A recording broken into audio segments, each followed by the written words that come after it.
now we're going to go for a little bit of some shop work. What I want to do is take a piece of plexiglass.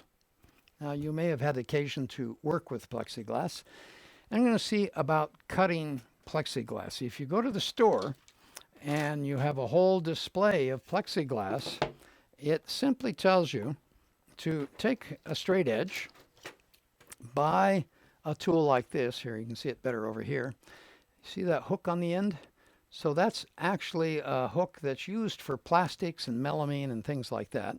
And with the straight edge and this hook, you can actually score into the plastic. So, and you can see plastic even coming up.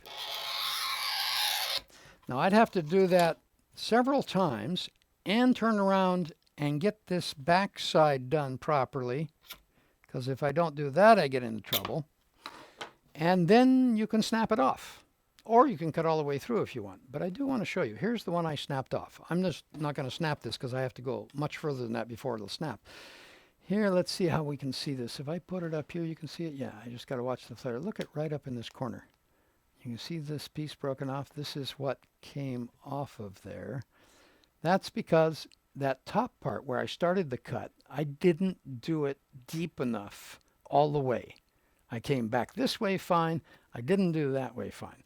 And then even when it's done, having gone through several, this is not perfectly square.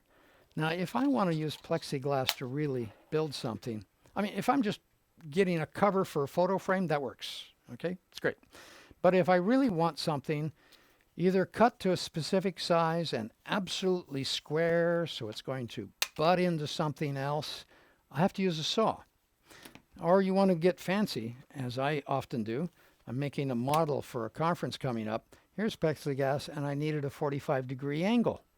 Well, you're not going to scratch a 45-degree angle. And this side over here has a 45-degree angle, which allows me to put a whole bunch of little grooves for water to flow through here. So I needed some fancy stuff here, and I needed this absolutely square. So I did need a saw. Problem with saw blade. You tried this. Try it with a jigsaw. It melts. It just fuses right behind your jigsaw blade as you're trying to get across. It's not square, it's not straight, and it's all a molten mess. If you use most circular saws, well, if you use a standard circular saw, like this one, that has pretty big teeth. Let's see, working down here on the wood, we can get a good shot of the teeth here. See, these are pretty big teeth. And that cutting into the plexiglass would just grab in there. And that's where you get it chipping, jumping, and sometimes even burning. It's really hard to handle. So in the old days, I used to cut plexiglass gently, delicately, with a plywood blade, which has, well, quite a few more teeth than that one, right? So you see how many more teeth. But I would turn the plywood blade backwards. Backwards meaning the teeth have a negative angle. They're only going to be scraping. In fact, if I go this way, you can see it wants to cut in. If I go this way, it's just going to slide. Well, that's good for plastic because I'm not going to chip it. I'm not going to bust it off. I have to be very careful not to burn it. But that would give us a decent plastic cut. Life has gotten simpler and cheaper. Recently, Irwin has brought out a vinyl siding saw blade.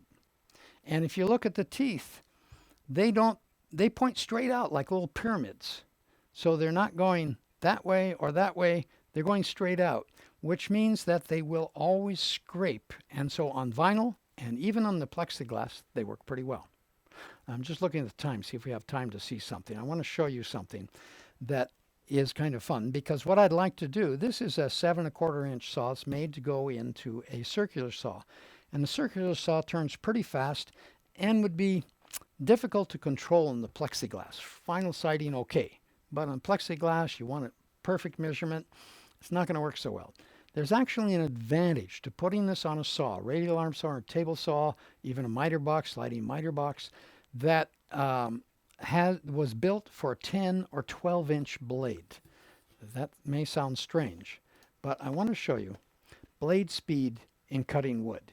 If you go to my website and you look up saw blades, you'll see an entry that says, at what speed should my saw blade spin? And what I want to show you is that they all saw blades and even small cutters like routers, all of these things, whether they're big in diameter, small in diameter, they really keep the tooth moving at the same speed. The rotation changes. Here, take a look at this and you'll see what I mean. Woodworking blades and bits vary tremendously in size, ranging from 12-inch table saw blades to a quarter-inch router bits. And woodworking tools spin at radically different speeds, from 3,000 to 50,000 revolutions per minute. But if you really take a close look at what is going on, like slowing everything down, you'll find one thing that is rather consistent across all these different tools. The speed with which the cutting edge attacks the wood, the linear tooth speed, is rather consistent. Smaller diameter tools have to spin faster to keep their teeth biting into the wood at about the same speed as large diameter tools. You can see how these two blades have the speed of the tooth in common.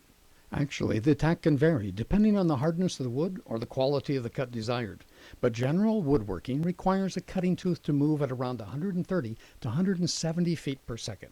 It's really surprising to see that consistency when a small router bit may be spinning at 40,000 RPM and a standard 10-inch table saw at about 3,450 RPM. But this explains why the smaller handheld 6.5-inch circular saws are spinning a bit faster at about 5,000 RPM. It's all about the linear speed with which the cutting tooth moves in the wood. Okay, that explains just this linear speed. The way we use that for plexiglass is we take a saw blade and put it on a machine that's made for a bigger saw blade. It means the tooth is not moving as fast.